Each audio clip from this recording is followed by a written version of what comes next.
NKR 21 climax shooting పూర్తయిందని movie team వెల్లడించింది. హైదరాబాద్ శివార్లలో సుమారు 30 రోజుల పాటు క్లైమాక్స్ సీక్వెన్స్ చిత్రీకరణ జరిగింది. ఈ క్లైమాక్స్ భారీగా రూపొందింది.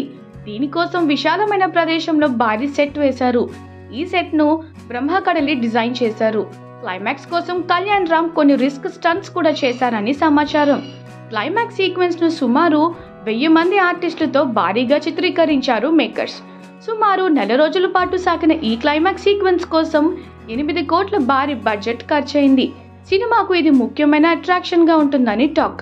క్లైమాక్స్ కే ఇంత భారీ స్థాయిలో ఖర్చు చేయడంతో ఎలా ఉంటుందనేది క్యూరియాసిటీ పెరిగిపోయింది. ఎన్కేఆర్ 21 చిత్రంలో సీనియర్ నటి విజయశాంతి కీలక పాత్ర చేస్తున్నారు. ఐపీఎల్ ఆఫీసర్ గా నటిస్తున్నారు.